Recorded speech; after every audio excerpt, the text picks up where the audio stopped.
I grew up with a mother who was really emotional. A sad movie, a wedding, even a long-distance commercial would make her cry.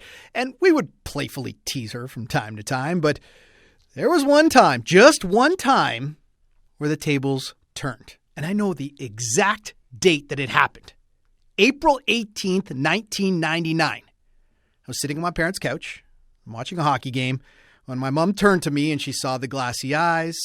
She saw the lump in my throat. And she said, "You've got to be kidding me."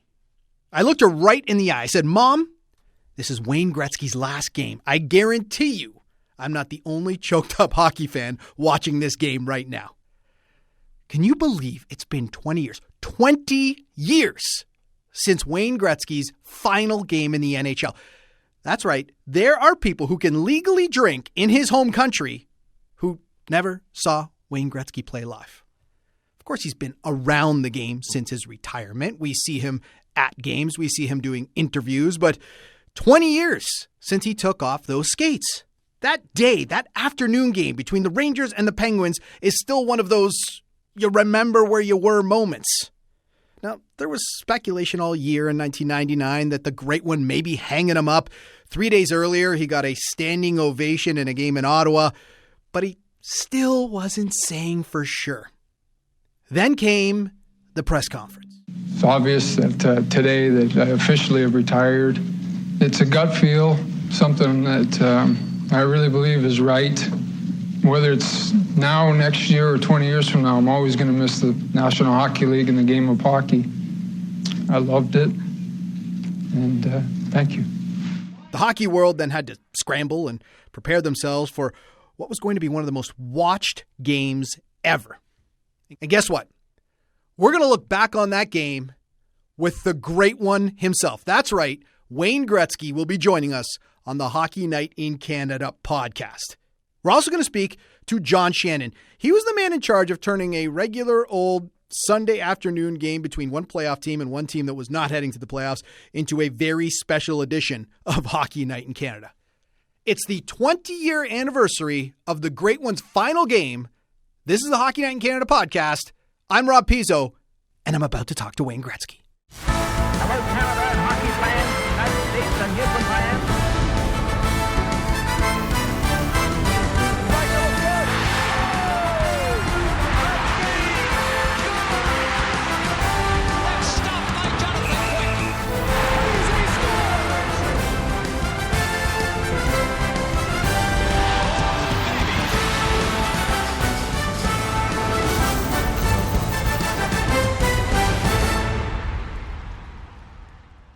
Well, 20 years ago, our first guest played his final game in the National Hockey League, and we all watched it because, well, it was hockey history, and to break it down, we decided to go right to the source. The Great One, Wayne Gretzky, joining us on the Hockey Night in Canada podcast. Wayne, welcome to the show. Thanks so much for doing this. Yeah, my pleasure. Thank you. Can you believe it's been 20 years? I mean, have they just flown by? Well, I think the older you get, the faster time goes, and I think it's the same for everyone. And for me, it seems like yesterday that I retired. It doesn't seem like 20 years. As you said, it's gone by relatively quickly.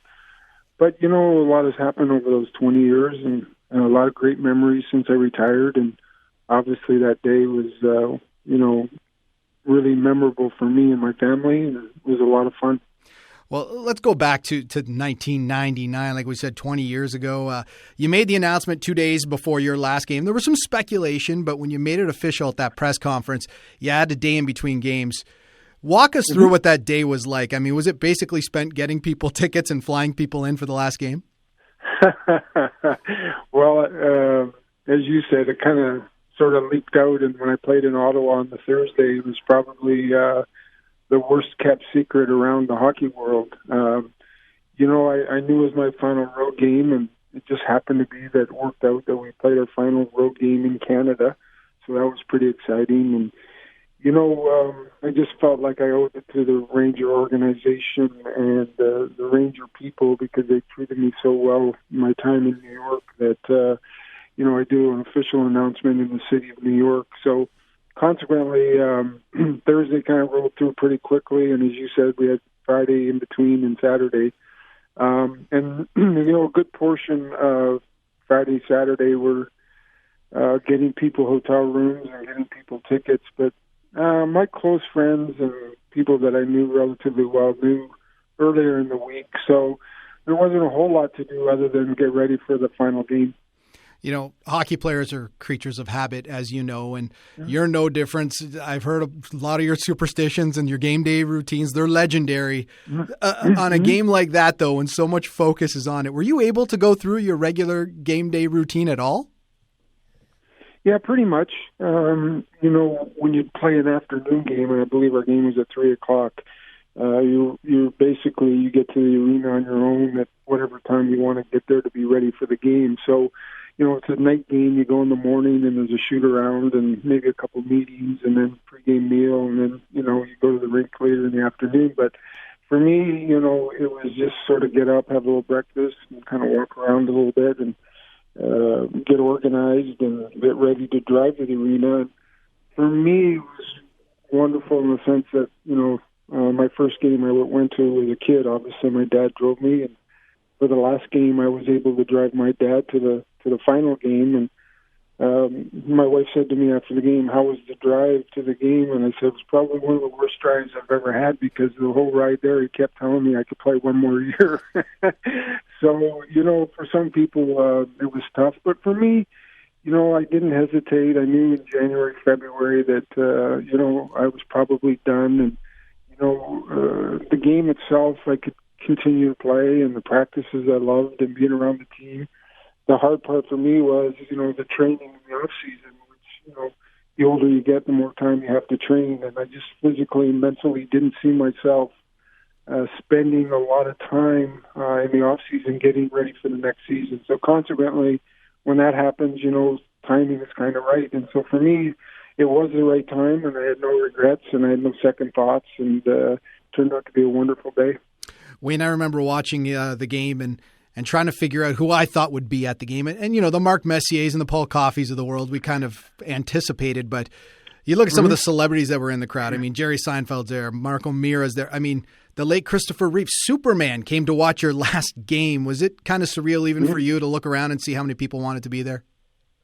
Oh, yeah. Listen, I tell people all the time that one of the greatest things about being an NHL hockey player is the memories you get to make, the places you get to go, the championships you get to be part of, and, of course, the people that you get to meet along the way. And for me, I was so lucky. I met a lot of wonderful people, a lot of friends and family. And, that year I knew at Christmas time, and I knew at the All-Star game in Tampa Bay that it was going to be my last year. And I flew my best friend from Columbus down. Him and his wife came down for the 4 days, and I told him that you better come down. It was going to be my last All-Star game. And so people close to me that I really trusted and I grew up with knew that it was the end. And so for the people that did go to the game, it was surreal. And after the game, it was even more surreal. We had our wrap-up reception party after the game at the towers that were unfortunately taken down in 9/11. So, in my lifetime, I've had a lot of great memories and met a lot of wonderful people along the way. I've always wanted to ask you this. You've played 1,500 plus professional games. I'm sure some went really fast and some went really slow. How did this game go? Did the clock move quick or slow for you? It was really fast. I really knew it was time to retire. I just wasn't as good as I used to be, and in that game, the players wanted me to maybe score a goal or do something sort of unique for my last game. But Father Time catches up to all of us, and I always say to people, the one thing that every NHL player has in common is that one day you're going to be a retired NHL player. And so it went by relatively quick. I took it all in. I really soaked it all up. The memories that I had from that day were life-lasting and something I'll never forget. And, for me, I was lucky. I played with so many wonderful players, and, not just Hall of Fame guys, but guys who were just really good teammates and professional NHL players. And, guys like Marty McSorley and guys like Bill Berg in New York and Nicholas Sundstrom and guys that, didn't get a lot of notoriety but were just tremendous teammates and great players in their own right. And, those are the things that I always will be able to cherish. Have you ever gone back and watched the game, Wayne, in its entirety? No, I haven't. I haven't done that. I probably, I don't spend a whole lot of time looking at old film or old footage. If something's on the Hockey Channel and there's an old hockey game, I might watch it. But other than that, no. We're sort of a hockey-free zone in our house. It just is not one of those things that I sit around doing. The great Bob Cole called the game, and he just hung up his headset just this past weekend. And I know you and Bob are close, but when you talk about one legend retiring, being called by another legend, I mean, how important was it for you, and even if you do go back at all and watch it again, to hear Bob Cole's voice calling your last game? You cannot say he didn't try in this hockey game. You cannot say he didn't go out with all the class that he has shown us in 20 years. Probably the best player on this ice surface here in New York today. And the crowd stands and salutes 99 one more time. My goodness, Hockey Night Canada is a fixture for every Canadian boy. We all grew up, Bobby Orr, Gordie Howe, myself, we all grew up listening to the Foster Hewitts and the Danny Gallavans and, the Bob Coles, and it just goes on. And, not only has the hockey over the years been outstanding and some great franchises throughout this country, some of the people who called the game have been some of the nicest people ever. And for me, I was fortunate enough over the years to get to know Jim Robson in Vancouver, and I got to know, obviously, Mr. Cole and Danny Gallivan. And, I think for me, although my final game was really exciting and I loved every minute of it, I have fond memories of Mr. Cole calling the gold medal game when Canada beat the U.S. And, for me, that's one of the games that I always remember as being something very, very, very special. Wayne, I rewatched the game in preparation because our whole show is focused on your last game. And, I'm watching and I see Ty, I see Trevor, I see Paulina. And then it dawned on me that two of your kids were born after your last game. And this may sound like a really silly question, but do Tristan and Emma know that their dad is Wayne Gretzky? I mean, you could tell that your three kids knew what was going on, but how do they kind of wrap their heads around it? Yeah, it's probably a little bit different for them. They didn't see me play, and they weren't part of my life when I was an NHL player. Because of the good graces of the Edmonton Oilers, and I'm back involved with the team a little bit. Periodically, we'll go to Edmonton, and they obviously enjoy watching the Oilers play, and of course, especially guys like Connor. And so they get their sort of fill of hockey from that. But, it's sort of two phases of our life, three children when I was a player and two of them when I retired. And, we're a normal family, though. We don't really celebrate different things about the hockey world other than, Christmas time and kids' birthdays and Mother's Day, the important times that families need to be together and have fun. And so right now we're probably, as the fact that I'm not involved in hockey, we're probably living our life in the sports world through Dustin and watching him each and every week and pulling for him to win. Wayne, was there anything else about that game that really stuck out? I mean, there's the obvious, you pick up your last assist on that Brian Leetch goal. Gretzky moves up. Beautiful setup. Schneider score! Yes, Janet, he's got a point. Yes, Mario, he's got a point. Beautiful setup by Gretzky, and the Rangers tie the game on the power play. And the crowd is standing. They've been waiting for something like this, and now they have it. Was there something maybe we didn't get to see on TV that when you close your eyes and think back 20 years from now, I'll never forget that moment? Yeah. Well, two things. The first thing was the Thursday game in Ottawa. When you play in Ottawa, you stay at the hotel downtown, and usually two buses that go from the arena. One leaves early at 3:45, and one leaves at 4:30. And I always got to the arena relatively early. I learned from a young age that once I get in the locker room, I could just sort of have a cup of coffee and talk hockey with trainers or whoever and sort of get away from the real world. And when I came down for a cup of coffee before I was going to get on the team bus, the entire team was sitting there.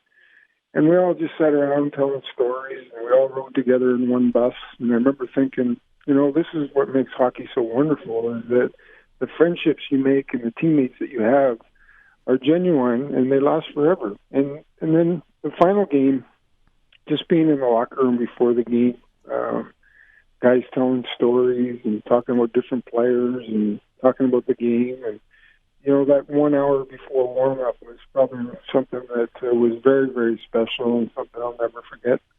I think everyone wanted a little more Gretzky time, and that's why the game went in overtime. And, Jaromir Jagr scores that goal, and I remember years later him saying, I wish I wouldn't have done that. I spoiled the day. But you guys had a nice little moment afterwards when you gave him a hug. What do you say to someone who you're, pseudo-passing the torch to? Yeah. Well, the great thing about our sport, we've been so lucky, the superstars we have. When you go back to guys like John Beliveau and Gordie Howe and Bobby Hull and Bobby Orr, and guys like Bobby Clark and Darryl Sittler, and the list goes on, and then into guys like Lafleur and Lemieux and Messier. The people who are in the game, and today with Crosby and Ovechkin and Connor McDavid, and as you said, Jaromir. And Jaromir used to spend the summers with my wife and I. Would come out for 6 or 7 weeks and we'd train together and get ready for the next season. So we were good friends.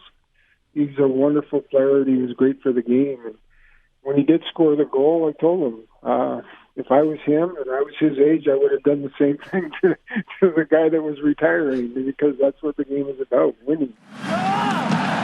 Centering pass, Jagr scores and ends the game with a Pittsburgh win. And the crowd, of course, very disappointed. Pittsburgh delighted. They have a win in their last game, 2-1 over the Rangers, with 3:38 left in a scheduled 5-minute overtime period, and that is it for Wayne Gretzky. The crowd is chanting again, Gretzky. Jaromir was a great winner, and he was a great pro.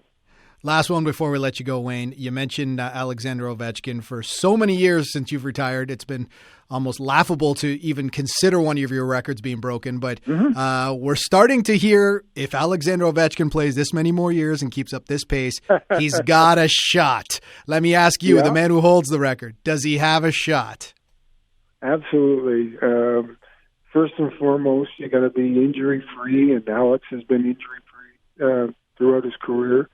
You have to play in a good organization, and Alex is playing in a good organization, and you have to play with good players. And Alex is playing on a good team with good players. And, I just have nothing but respect for the young man. He plays the game hard. He plays physical. He wants to win. He's unselfish.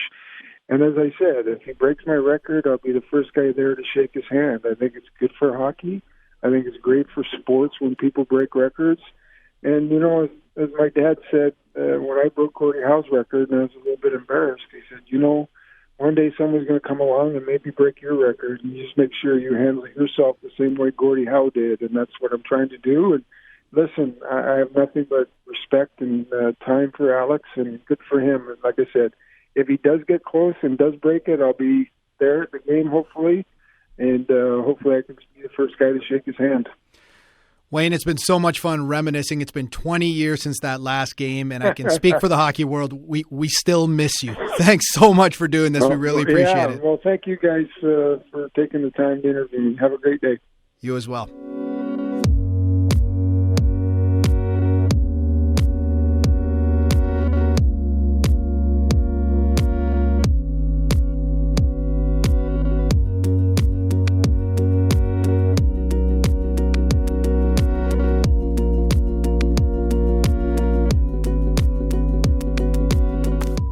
Big thanks to the Great One for joining us on the Hockey Night in Canada podcast. And we got to watch that game on television because of a very special edition of Hockey Night in Canada, which came on a Sunday afternoon. And the man in charge of getting that game to our couches, John Shannon, is joining us now. Thanks for doing this, John. Hey, listen, following Wayne, I'll follow Wayne anywhere. I could talk Wayne Gretzky all day long. I'll ask you the same question I started the interview with Wayne. 20 years. Can you believe it's been that long?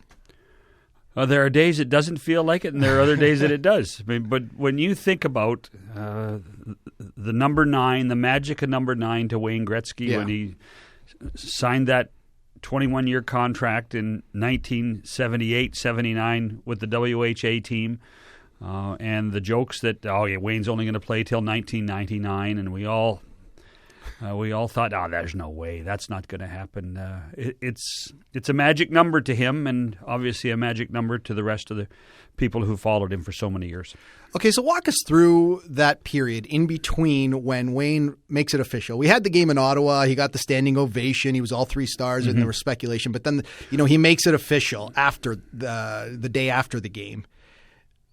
Were you in scramble mode at that point? Were you? No, we knew. We knew. Before. You knew. We knew before. In fact, on the Saturday prior, and this is when before Twitter, before social media, the best place to get your information about what was going on around the game of hockey was the second intermission of Hockey Night in Canada and the Satellite Hot Stove, and our regular contributor out of New York was John Davidson. And in that edition, and by the way, in those days we used to tape the Satellite Hot Stove at 3 o'clock every Saturday.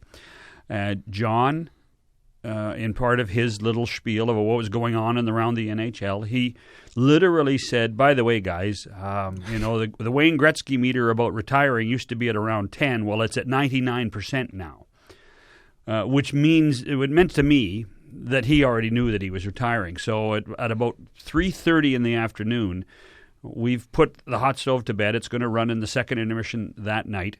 I phoned John back because he's in the studio in New York. I said, John, listen, when you say 99%, do you mean 100%? And he said yes.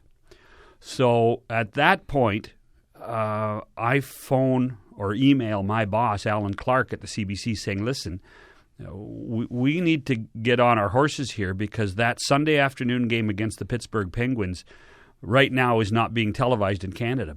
But if he's going to retire and that's his last game, we better do it. It'll be a big one. We better do it. And Alan was very respectful and got on it, and he ended up phoning the NHL for permission that we would be able to do it. It cost us $250,000 for the single game to broadcast it. Then we had to convince the CBC.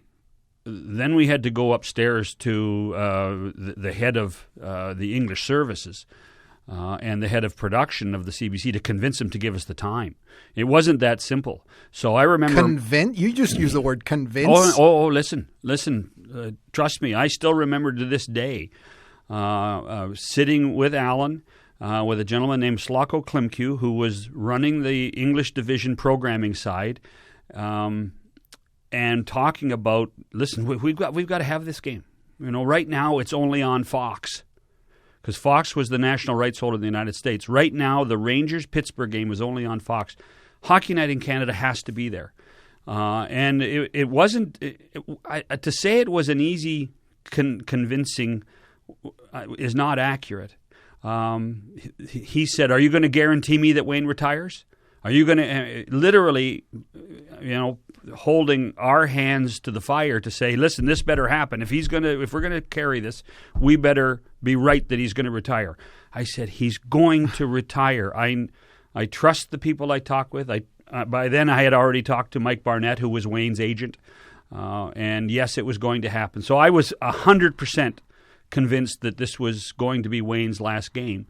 But we had to convince the network.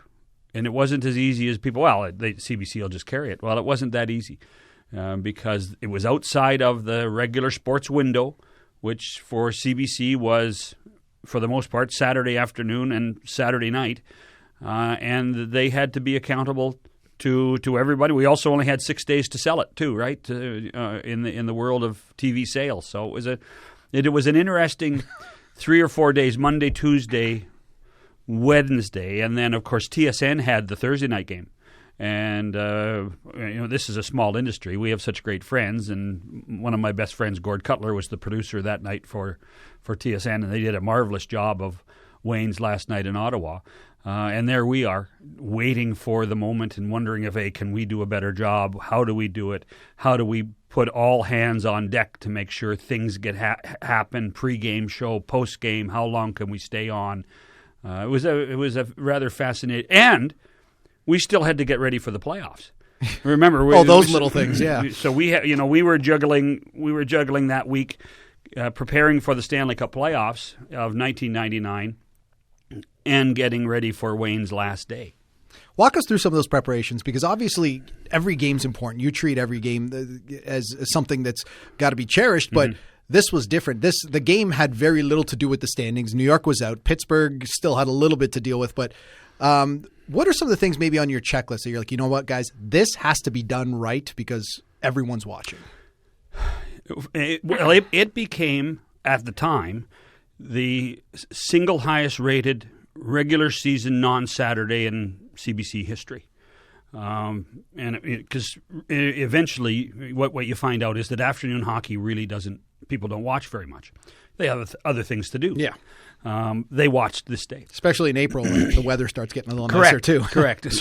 So from that perspective, you do sit down with your core group of people, including Shirley Najak, who ended up being executive producer after me, Paul Graham, who was the producer of that Saturday night or that Sunday show in New York City, and start to plan out what kind of features, how long do we go? I mean, who are going to be the commentators? Who has to be there? What difference do people make? So from that perspective, it becomes all hands on deck. And as I said, in the meantime, in parallel, we're also managing that we have another bunch of people and a bunch of games starting the following Wednesday, which usually take about a month and a half to prepare anyway in the Stanley Cup playoffs. Certain things you did during that game, you can understand why. I mean, the ISO cam, especially in the third period on Wayne. I'm wondering, what was one of the things that you assigned? Did you have a cameraman that you said, wherever 99 goes, if he goes in the washroom, I want you following him? Yes, absolutely. Because in the end, what we're doing is we're delivering what the viewer, I assume the viewer wants. Mm-hmm. And the viewer always asks the one question: whistle blows, where's Wayne? Here come the Rangers. Where's Wayne? What's going on? Where's Wayne? So that became a primary reason to do what we did constantly. The other thing is that we had to measure and find out how many people were there at the game because of Wayne, and where were they sitting and why were they sitting. And this is one of the great stories of all time. Paul Graham, who produced the game, actually sat in the chair, came up with the idea of MSG is not the greatest, at that time, was not the greatest building to work in. It's a very difficult building. It was old. It wasn't wired very much. Wireless cameras didn't work very well inside. So we had a simple Betacam with a cameraman and two runners constantly in motion, going around the arena. We had a seat chart of where all the celebrities were sitting, in addition to where the Gretzky family were sitting. And so we would actually get right in with our Betacam, right in the face of a celebrity, shoot 2 minutes of it, eject the tape, give it to the runner. The runner would drag it to the truck, and we would play it back as if it was live. And we did that maybe 15 or 20 times. And we had close-ups, Rob, of people who were sitting in the third deck at the Garden, right like they were in your living room. And what's fascinating is that there's always competition between networks. And the Fox guys, who were great friends, Richie Zions produced and Sandy Grossman, the late Sandy Grossman, directed that day, were wanting to know how come we had great pictures of all these people, because it was beautifully crisp, it was clear, it looked live, and all it was rolling a tape, cutting to it, cutting away from it, and you saw all the great people of all time. In addition to that is that we had arranged for a lot of people to show up between the benches at the old Garden, which was a walkway, and we had tons of celebrity interviews between the benches. Yeah, and we knew the Messiers of the world would be there, the Coffees. Yeah. But, you've got Jerry Seinfeld, you got the late Christopher Reeve, you got Marco Miro. People outside the hockey world wanted to be there. Everybody wanted to be there, and we were able to convey that, because that became, it was a party. It wasn't really a hockey game. It was a party. It was a farewell party. Before the game was a farewell party. During the game, it was a farewell party. And certainly after the game, when Wayne walked back to the room took his skates off, took his jersey off, signed 17 more sticks probably, and then came back, put his skates back on, and then came back out for the encore. It was electric. It truly was something to behold. Now, there was a hockey game on the go. Yager scored in overtime. And I joked with Wayne before I talked to you about they just wanted a little more Gretzky time. That's why they went into overtime. But let me tell you a little. I'll tell you a story that I haven't told many people. I like it. Second intermission. In the old days on Hockey Night, you always did the interview with the home team in the first intermission, visiting team in the second intermission. So Penguins are coming off the ice in the Zamboni entrance at the Garden. They're going to walk around, and of course, who should we talk to from the Penguins? But Jaromir Jagr. And this is in a time when Jagr is obviously being a little more Jagerish than most. He was the MVP that year, but he was also he was not the most polite person at times. And so we have our interviewer there. I think it was Scott. Memory serves me, Scott Oak. It was. And Jagr, when the PR person for the Penguins says Jaromir for Hockey Night in Canada, Jagr says no, and walks right by. And I'm standing 5 feet from him, and he walks by, and now he's 15 away from me. And I turned to him and I said, "This is for Wayne, you jerk." Turned around, came back, did the interview. No way. Yeah. I was so mad. I've never forgiven him for it. I've never forgiven him for it. In all the years since, 20 years, that will always be on my list of what's right, because I hold grudges. Oh, yeah. What's right and wrong about Jaromir Jagr is this guy was going to walk away from saying something about Wayne Gretzky. And I just don't understand that. I don't care what language. I don't care what event. He was going to walk away. And we had literally, and the Garden's a big place and it's noisy, and I just yelled at the top of my lungs to get back here, you jerk. Wow, yeah. I never heard that. That's no. And guys, John is right. He holds some hardcore grudges. Like I said, there was a game on the go, and if you had a million things on your checklist, at least the first you can check off is done and will be done well. Bob Cole calling one legend calling another. Well, so here's the interesting thing. So this, as normal on Hockey Night in Canada to end the regular season, the Saturday night game is Toronto at Montreal. Mm-hmm. That's the tradition. So now. And again, with the premise that we still are going to go full bore the following Wednesday for 7 weeks, I have the challenge of saying, okay, do I want Bob to do Saturday night Toronto-Montreal? And then do I want him to go to the Garden for Sunday and do that? What do I want to do? How should I do it? So I made the decision to pull Bob off the Toronto-Montreal game. So on the Tuesday, and this is where I love Bob dearly. On the Tuesday, I phone him, knowing that I'm going to get his ire up, and I'm going to say, "Hey, Bob, it's John. Yeah, yes, sir. Listen, I've just made a decision, Bob. You're not doing the game Saturday in Montreal." What? Seriously? It's Toronto-Montreal, John. Yeah, but I got something else for you to do. Well, I don't know what can be bigger than doing Toronto-Montreal on a Saturday night. I says, well, I think you should do Wayne's last game at the Garden the next day. I will be there, sir. So we had a bit of fun with it in taking Bob off the Toronto-Montreal game on the Saturday night so that he could be ready, and flew into New York on the Saturday morning, went to the Ranger skate, had some time with Wayne. Again, had some more time with Wayne on Sunday morning before he called the game with Harry. Incredible. And at least for me, one of his most iconic calls when yes, Janet, he's got a point. Yes, Mario, he's got a point after his final point in the NHL. Last one, I still do work with a lot of people who were part of that crew. And one woman I work with, Karen Sebesta, told me that outside of the arena, someone was offering her $200 to $300 for her press pass. After the game. The game. Yeah. Did you keep any souvenirs? I know you've done a million games, but this is one of the. Did you buy a program? Here's the interesting thing is that we, because of the tight turnaround, the fact we wanted our best people there, we chartered an airplane to and from Toronto to New York for that crew, and some of us, I said, don't. I told them, I said, after the game, don't go on the charter. I said to Paul Graham, stay back. Don't go on the charter. Bob and Harry, don't go on the charter. Home. The closing party for the event was at the World Trade Center on the 106th floor.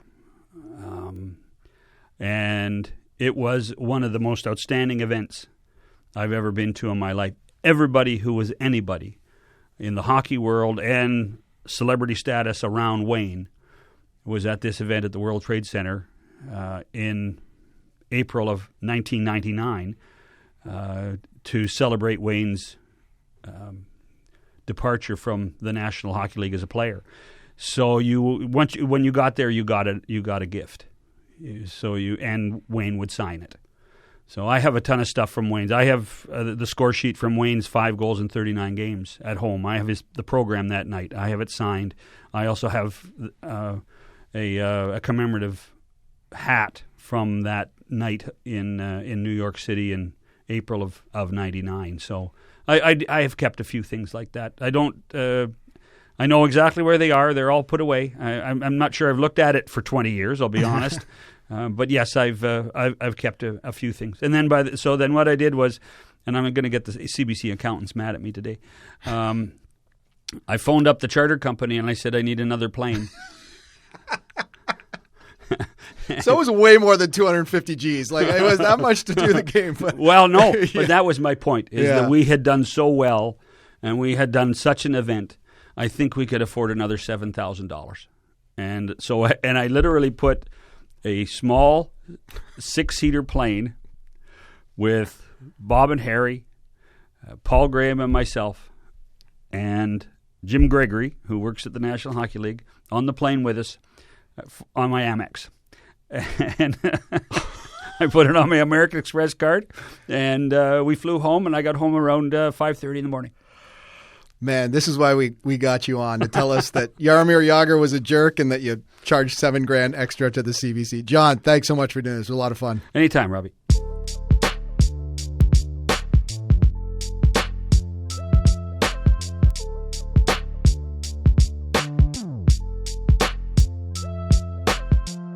Wow. Still can't believe it's been 20 years since the last game of the Great One. Now, we've talked a lot about that game, including with, of course, the Great One himself, but I've counted 9 things I still haven't got in there that I want to get in there. So here are 9 facts about that game. Number 1, both national anthems were changed for this occasion. The American national anthem ended like this.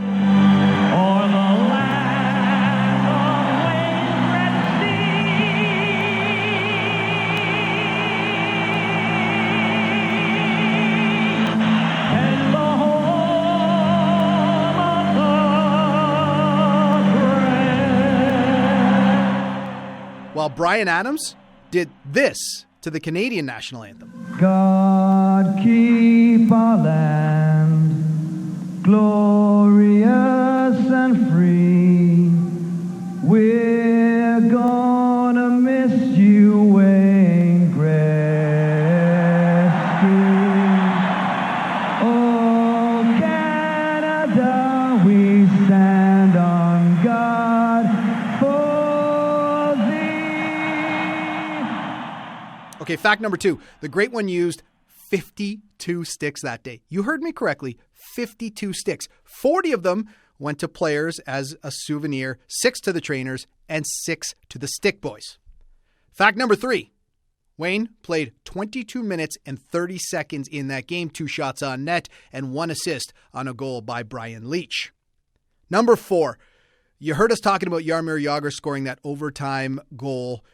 He wasn't even supposed to play in this game. It was the second of a back-to-back. He wanted to rest up for the playoffs, and then he, like all of us, saw the press conference that it was going to be Wayne Gretzky's last game.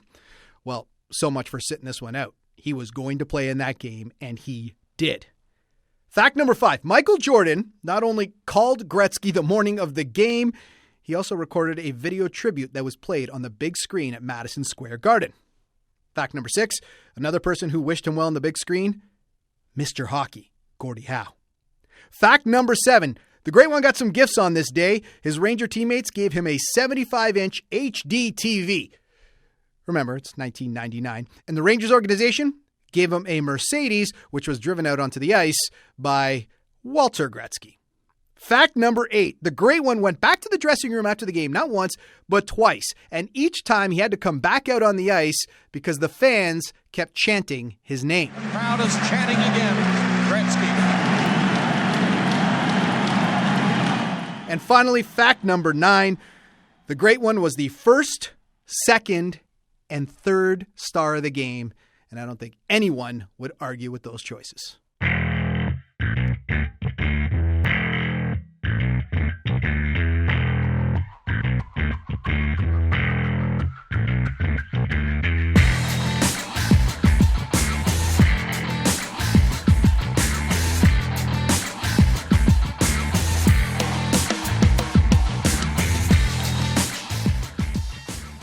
You know, we've been talking so much about how the Great One affected so many people's lives. We talked about what it was like to watch that game. John Shannon talked about what it was like to broadcast that game. But imagine actually being in that game. And not only that, being a rookie in that game and sitting next to the Great One before that game in the dressing room. Well, that's what Manny Malhotra got to do, and he's the focus of this week's Ice Level with Sofia Jurkstovich.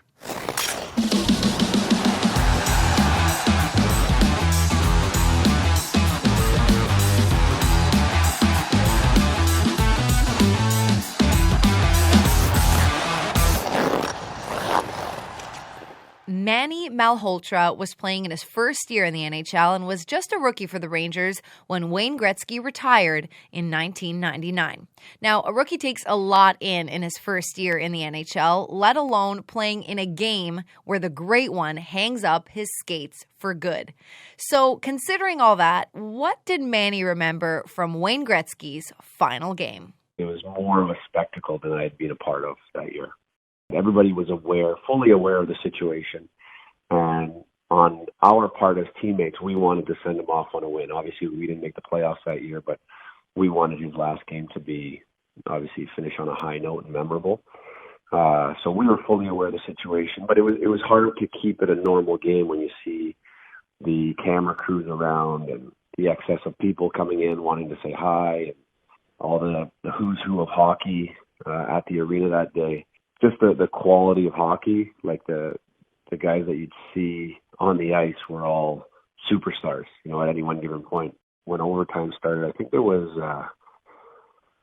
all but Brian Leach were forwards out on the ice to start overtime, which was, you know, you don't see that very often. No. But it was, the feeling inside the arena was much more electric than I had been a part of for the majority of that year. It was just the fact that he had so much star power. You kind of tune it out and you just see him as one of your teammates. And then you realize how big he is and the star power that he has on a day like that. That's what stood out to me the most. The fact that, you know, kind of the world was watching as the greatest player finishes his career. There's also something else that happened during that game that someone who grew up idolizing Gretzky as Manny did would never forget. I remember the trainer preparing, I think it was 40 sticks that he had made up, which he used a little bit for each guy and signed it after the game. I got really excited at that point because I had never asked him for a stick or an autograph or anything, so it was pretty cool that we're going to get one of his game used ones. I know exactly where it is, and you know, once my boys are a little bit older and they'll listen to my stories about hockey, I'll bring that out, let them know, and give them a few Wayne Gretzky stories. There's actually a video online of Wayne Gretzky in the dressing room that day announcing that he was going to give away a game-used and signed stick to each one of his teammates as a thank you. And in that video, I couldn't help but notice that Manny's stall was right next to the Great Ones, as Rob Pizzo mentioned earlier. So how did a young guy in his first year in the NHL get to sit beside Wayne Gretzky on his final day? That was my stall for most of the year. I remember my first exhibition game when I walked into the room. I was looking all around the room for my stuff and I couldn't find it. I was looking in the typical places that you'd find a young rookie, like in the corners, in the bad seats in the room or near the bathroom or something. And I asked the I looked around the room and finally saw my stuff right next to Gretz's. So I went out to the trainer and said, I can't sit there. I'm like, why do you put my stuff there? He said, he told me to put your stuff there. So he told the trainer that I was to sit beside him. It was super nerve-wracking for me, and obviously I was just so giddy. Just coming to the rink, I just kept my mouth shut and was just so excited just to be sitting beside him. It wasn't one of those situations where it was like going to school every day and he's giving me pearls of wisdom every day. It was, it was just his calmness and the way he approached the game, and he'd ask little things here and there, but it wasn't every single day kind of a teaching thing. Now I look back and it was in a sense, but he didn't try to make it like a school scenario. I think the best and most memorable advice that I ever got, or a thing that he said, was right before my first game. He said, "Are you nervous, kid?" Yeah. He said, "So am I." And I was like, it took me a while to register what was going on. And, obviously, if in his 20th season or whatever it was, the greatest player of all time, he's written all the record books, he can still be nervous before, a game early in the season, then it's going to be okay for an 18-year-old playing his first game to be nervous. So I think the thing that people don't know about him or realize about him is that, as great as he was and as accomplished as he was, he just wanted to be one of the guys. He was one of the guys that was getting made fun of by the other guys. He was one of the guys throwing it out. So over the course of the year, it wasn't until that last game that you realize, this is one of the greatest, if not the greatest player ever, finishing his career today. And then you think back to all those times where he was just one of the guys. I think that's what made him so special in my eyes, was that as great as he was, he just wanted to be one of the boys. Manny is not the first, and he won't be the last NHLer or former teammate to talk about how humble and down-to-earth Wayne Gretzky was. April 18th, 1999 was all about Wayne. And yes, the electric crowd, the celebrities in the stands, the media attention are all things that Manny will remember for a long time. But during his first year, there were so many other things about the Great One that Manny will never forget. It was a bunch of little things that added up the whole way. I remember being drafted and going back in to do all the media and stuff. John Rosasco handed me a cell phone. He said, "Somebody wants to talk to you." So I picked up the phone and I heard, "Hi, Manny, it's Wayne Gretzky. Just wanted to congratulate you, welcome you to New York." And I remember John's look as he looked at my face. He kind of had this grin on his face because my eyes must have been bigger than he'd ever seen before. But I was just so shocked and happy and giddy to get a call from Wayne Gretzky. My first day at training camp, getting ready to go out on the ice. I hadn't seen him or met him yet. I was doing up my skates, and then I remember these pair of white and blue Nike skates walking up to me as I was tying my skates, and I looked up, and it's Gretz, and he had just finished, so he came over and just said, "Hey, Manny, Wayne Gretzky, just wanted to introduce myself, welcome to camp, have fun out there," kind of thing. I said, "Thank you," stood up, and then he left. It was a very brief interaction, but I sat down, and I continued to get dressed, and I looked up, and I could see the other guys looking at me because I must have had this huge grin on my face the whole time, just having met him. And then later that night, I got a call in my room, and it was Gretz again inviting me out to dinner that night. So he said, "Grab your roommate, and let's go grab a bite to eat." It wasn't anything that he had to do, but he was so kind to me in terms of his time and just being so down to earth and humble. And I think that's the biggest takeaway I took from him, was that as great as he was, anytime anybody talked about how good he was the first to change the subject.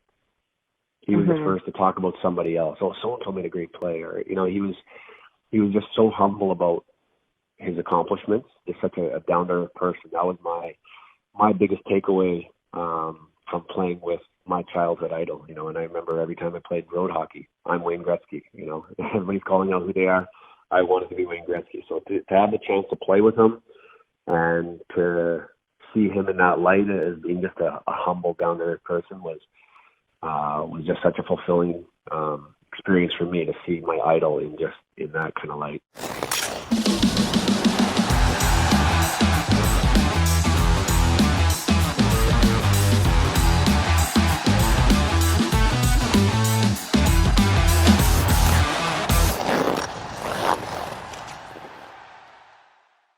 Okay, before we go, I want to mention this.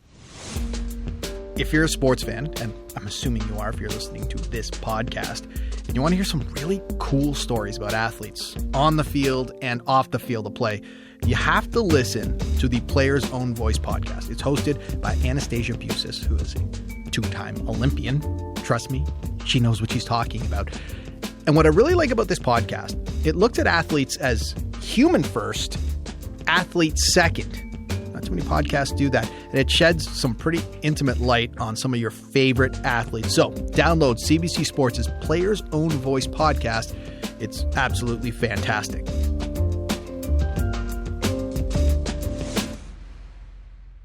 Well, there you have it. Our show looking back at the final game of Wayne Gretzky's career is in the books. And if I do say so myself, it was a great one.